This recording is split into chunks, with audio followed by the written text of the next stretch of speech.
신학교에서 설교학 교수님은 아니었는데 상담학을 가르쳐주던 교수님께서 예배를 인도할 때, 특별히 말씀을 증거할 때 교인들하고 눈을 맞추세요. 그렇게 가르쳐 주었습니다. 그래서 여러분 땅 쳐다보지 마시고 또 이렇게 주보도 보지 마시고 저하고 이렇게 눈을 마주치면서 하나님의 말씀을 같이 나눌 수 있게 되길 바랍니다. 오늘 가까이서 눈을 맞추면서 이렇게 말씀을 전하려고 가까이 이렇게 내려왔습니다. 그 말씀을 같이 나누고 또 이 말씀 가운데 또 용기를 얻고 힘을 얻는 저와 여러분 되시길 바랍니다. 여러분, 세계 문명의 발상지마다 큰 강이 있습니다. 그렇죠? 이집트에는 나일강이 있었고요. 또 중국에는 황하강, 양지강이 있었고, 인도에는 갱지스강, 인더스강 그런 강들이 있었어요. 성경에 나오는 또 메소포타미아에는 티그리스강, 유프라테스강 그런 강들이 큰 강들이죠. 그 강들이 있는 곳에서 세계의 문명들이 이렇게 발생하기 시작했습니다. 여러분, 큰 문명들뿐만 아니라 한국의 역사를 이렇게 살펴봐도 그 역사 속에서 새로운 왕조가 세워질 때 또 그 왕조의 호흡을 정할 때면 큰 강을 연구에 두고서 그와 같은 일들을 진행하는 것을 알 수 있습니다. 원조왕이 백제를 세울 때 금강 있는 곳에 내려가서 나라를 건국했지요. 그리고 태조가 조선을 세우고 그리고 도읍을 정할 때도 한강이 흐르는 그 한양의 도읍을 정했습니다. 문명이나 왕조가 시작되는 곳에서 강이 등장하는 것은 강이 이 사람들의 생명의 젖줄이 되기 때문에 그렇죠. 사람들이 모여 살면서 문명을 이루는 곳에서 생명을 주는 물이 반드시 필요하기 때문에 큰 강이 있는 곳에 많은 사람들이 모여서 살았고 그들이 문명을 이루기 시작했습니다. 성경에도 하나님께서 하나님의 나라를 세우실 때 강이 등장하는 모습들을 보여줍니다. 맨 처음 성경 말씀이 시작되는 곳에서도 강이 나오고 그리고 맨 마지막 성경이 끝맺음 하는 그 부분에서도 강이 등장합니다. 창세기 2장에 보면 하나님께서 에덴의 동산을 만드실 때 강이 나옵니다. 말씀이 이렇습니다. 여호와 하나님이 동방의 에덴의 동산을 창설하시고 그 지으신 사람을 거기 두시니라. 여호와 하나님이 그 땅에서 보기에 아름답고 먹기에 좋은 나무가 나게 하시니 동산 가운데에는 생명나무와 선악을 알게 하는 나무도 있더라. 그리고 강이 나옵니다. 강이 에덴에서 흘러나와 동산을 적시고 거기서부터 갈라져 네 근원이 되었으니 첫째 이름은 비손이라 금이 있는 하윌과 온 땅을 둘렀으며 둘째 강의 이름은 기혼이라 구스 온 땅을 둘렀고 셋째 강의 이름은 깃대기라 아수르 동쪽으로 흘렀으며 넷째 강은 유브라데더라.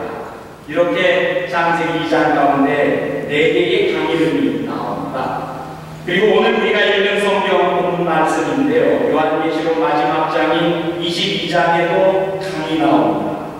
또 그가 수정같이 맑은 생명수의 강을 내게 보이니 하나님과 어린 양의 보좌로부터 나와서 길 가운데로 흐르더라. 강 좌우에 생명나무가 있어 12가지 열매를 맺되 달마다 열매를 맺고 그 나무 잎사귀들은 만국을 치료하기 위함이더라. 그런데 이 창세기 시작할 때 또 요한계시록 성경이 끝날 때 강들이 이렇게 등장하는데 두 말씀 속에 등장하는 그 강을 묘사하는 가운데 공통점들이 있습니다. 여러분 한번 잘 생각해 보세요. 이 공통점들이 있어요. 첫 번째로 강을 소개하면서 그 강의 근원에 대해서 이야기합니다. 그냥 강 이름만 이야기하는 것이 아니라 그 강이 어디로부터 기원하여서 흐르더라 하고서는 강의 근원을 이야기합니다. 창세기는 이렇게 나옵니다. 강이 에덴에서 흘러나 강의 근원이 어디예요? 에덴입니다.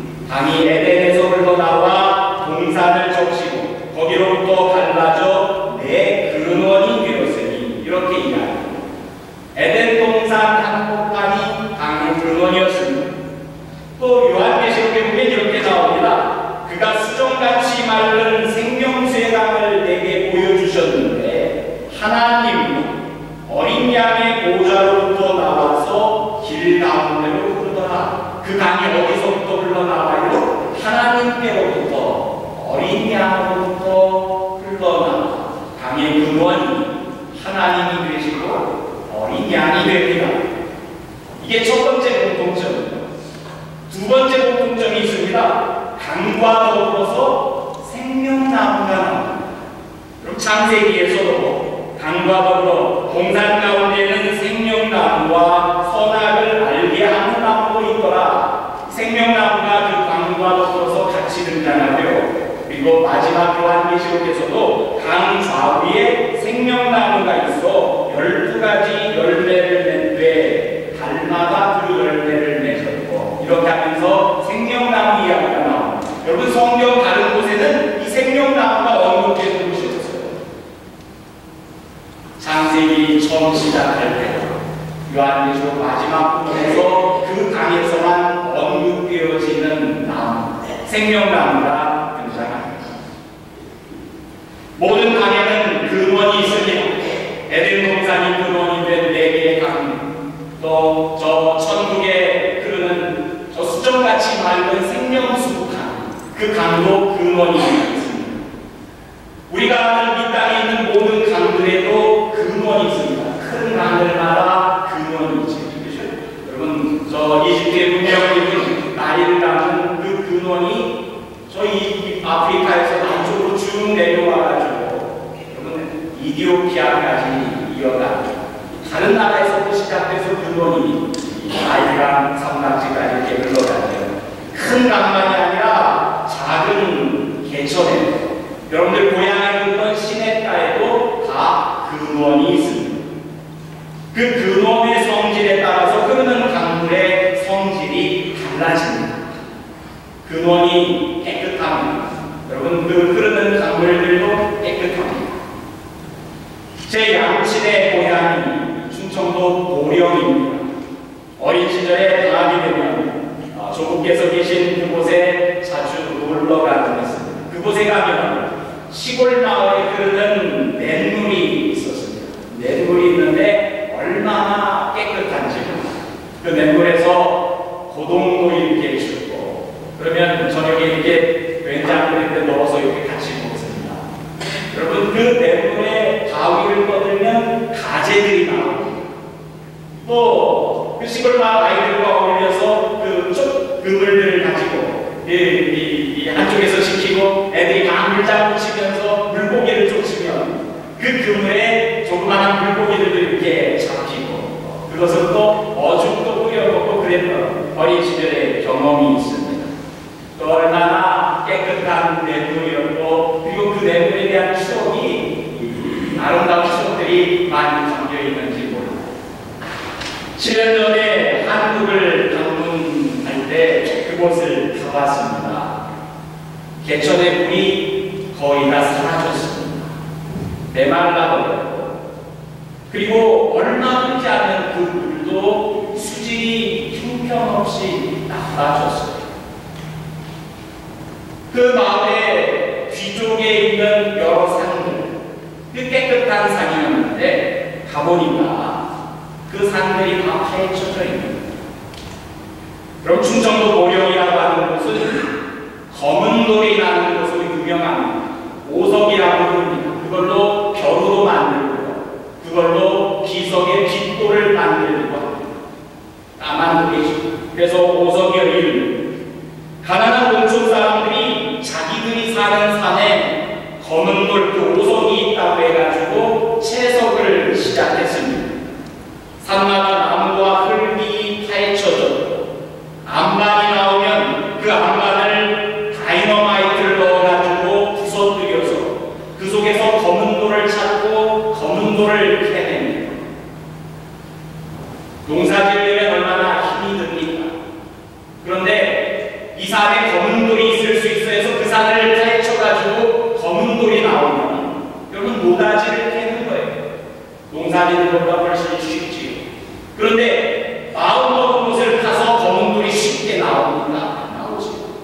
이 산도 파헤치고 저 산도 파헤치고 산들을 다 그렇게 파헤쳐줬어요. 산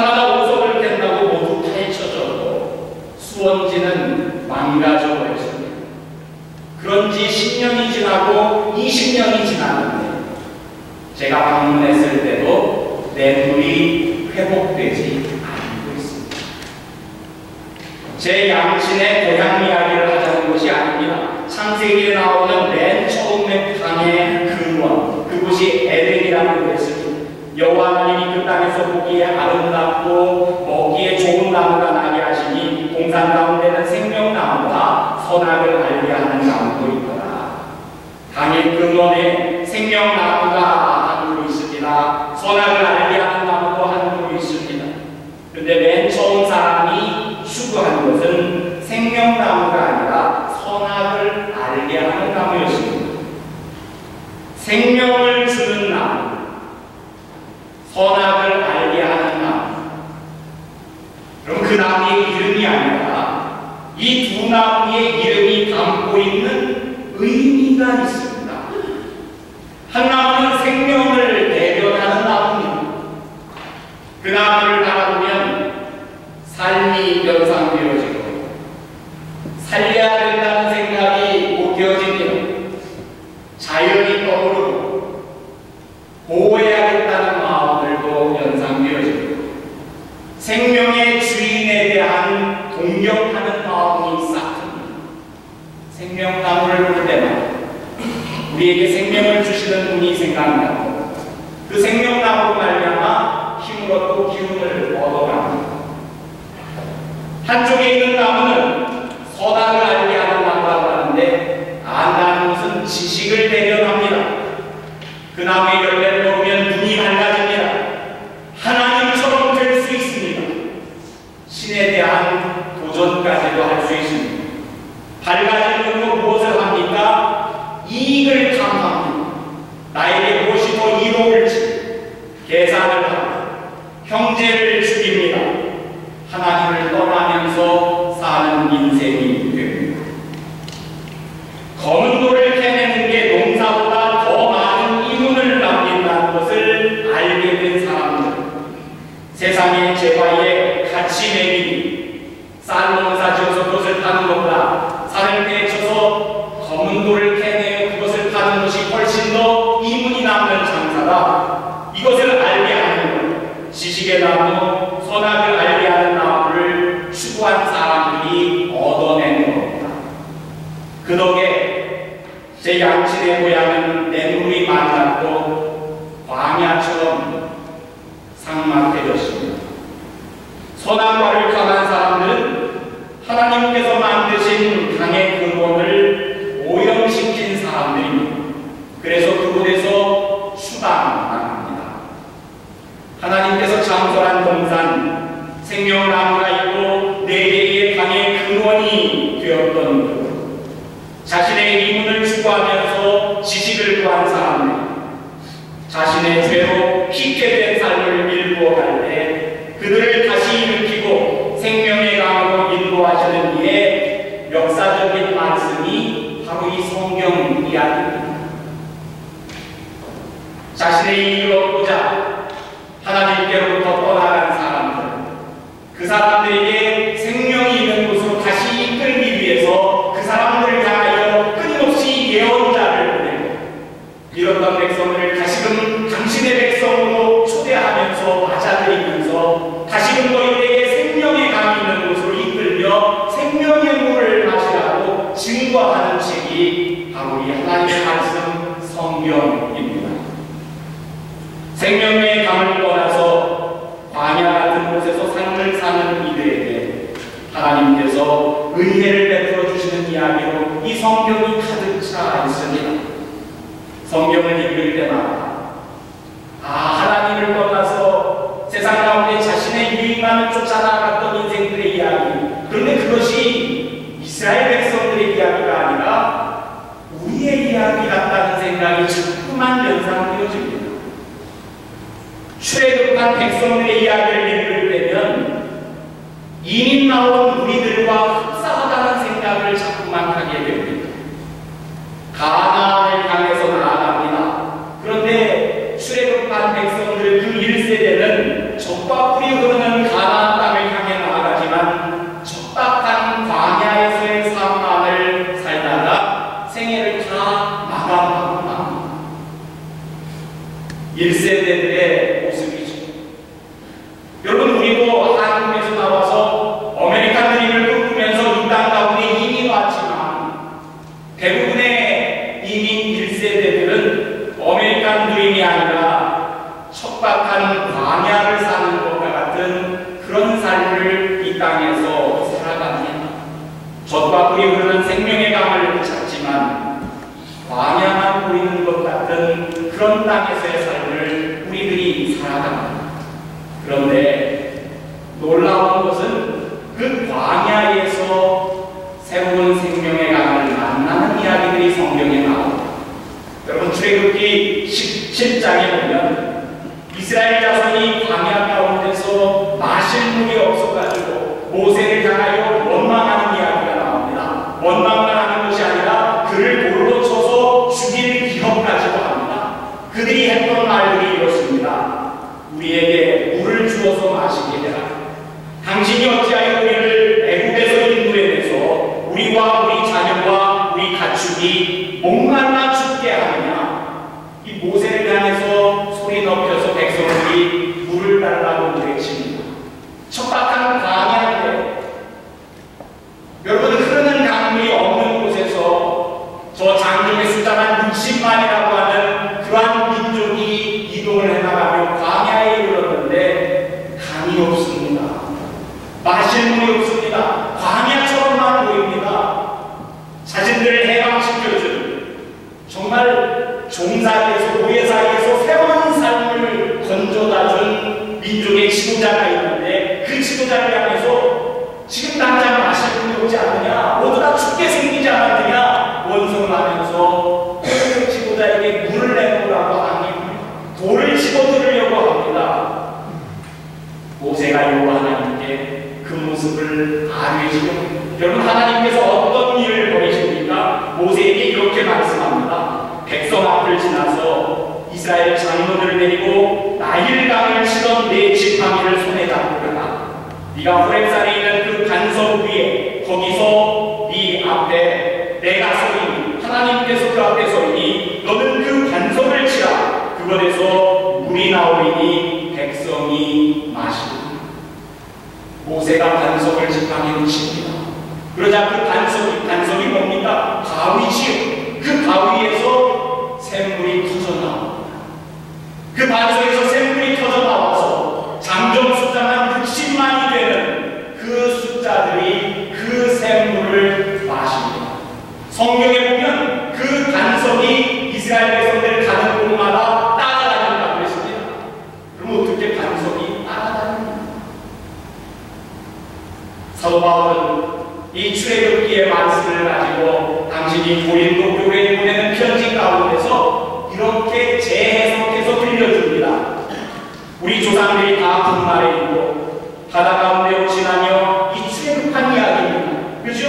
홍해를 건너며 모세에게 속하여 다 구름과 바다에서 세례를 받고 다 같은 신령한 음식을 먹으며 이 신령한 음식이 뭡니까? 하늘에서 하나님께로부터 주어졌던 만나를 이야기하지요. 그리고 다 같은 신령한 음료를 마셨으니 이 음료가 뭡니까? 이는 그들을 따르는 신령한 간섭으로부터 마셨으니 하나님의 말씀을 가지고 물이 없는 광야에서 저 간섭을 지팡이로 쳤더니 터졌던 그 샘물을 지금 사도 바울은 가리키는 거예요. 모든 백성이 물이 없는 강에서 강이 없는 그 광야에서 그 척박한 가운데 있는 곳에서 반석에서 샘이 터져나오는 것을 보고 했고 그 생명의 신령한 물을 마시면서 살았는데 사도 바울은 그 물을 뭐라고 부릅니까? 그 반석은 곧 그리스도시라.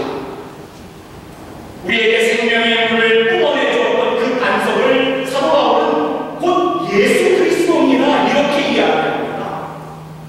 여러분 젖과 꿀이 흐르는 땅을 갑니다. 가나안 땅을 꿈꾸며 그곳에 생명의 물이 흐를 거야 하면서 나아갔지만 정작 나아간 곳은 물이 없는 척박한 광야에서 그 광야에서 하나님의 은혜로 예수 그리스도의 생명의 반석을 만나고 그 반석에서 물이 뿜어져 나올 때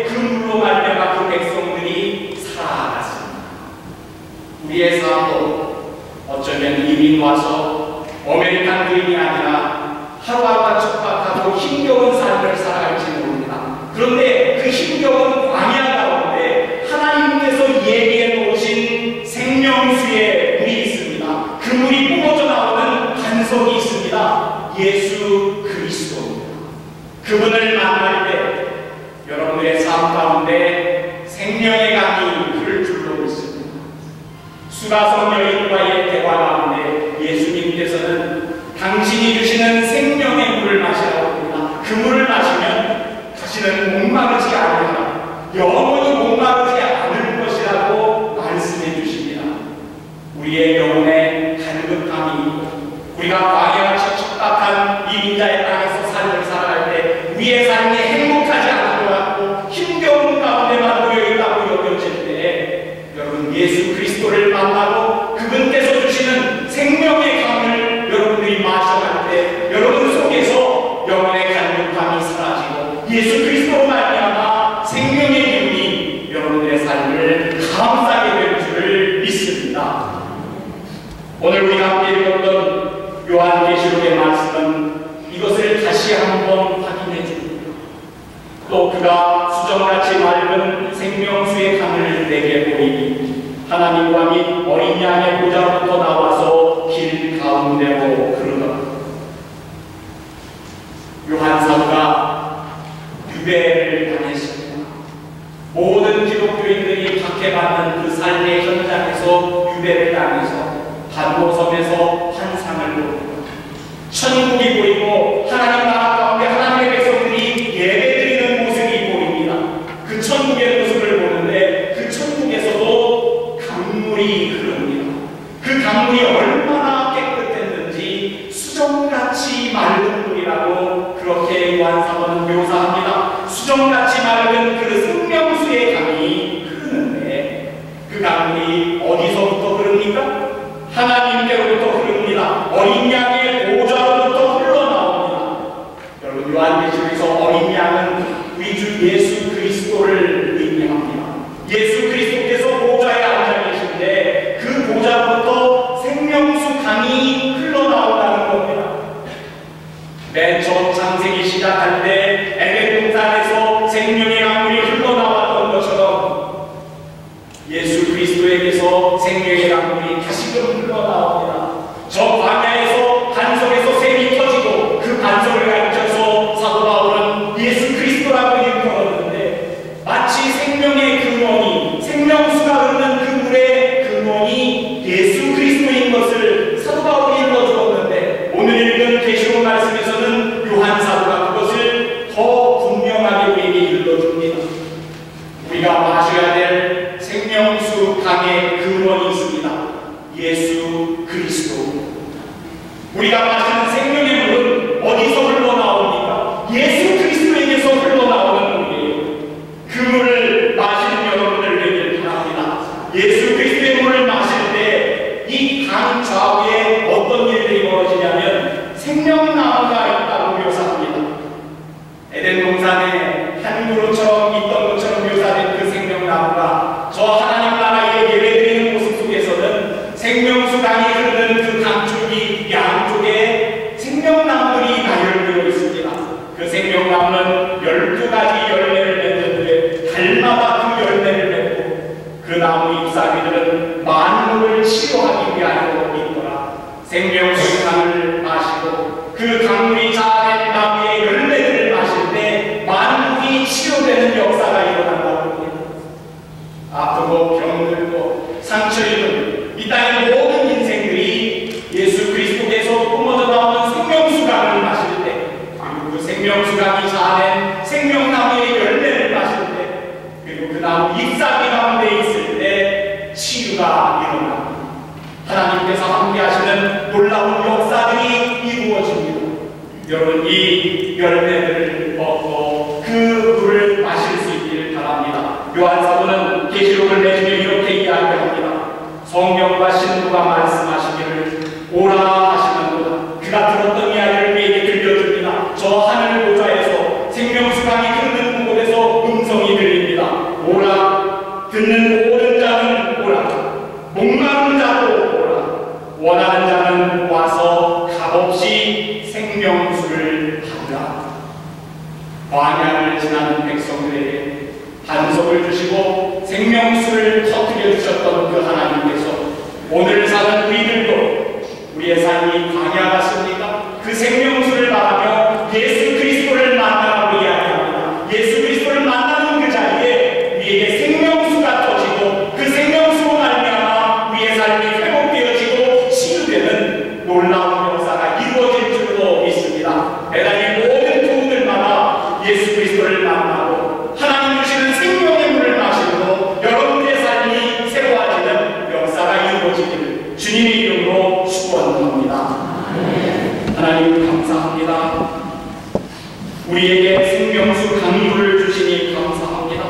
예수 그리스도를 우리에게 허락하여 주시어서 우리가 생명수 강물로 그분을 만나게 하시고 그분으로 말미암아 우리의 삶이 새로워질 수 있도록 이끌어 주시니 감사합니다. 하나님의 자녀가 되어 우리에게 주어진 날들을 살아가게 하여 주시옵소서. 감사드리며 예수님 이름으로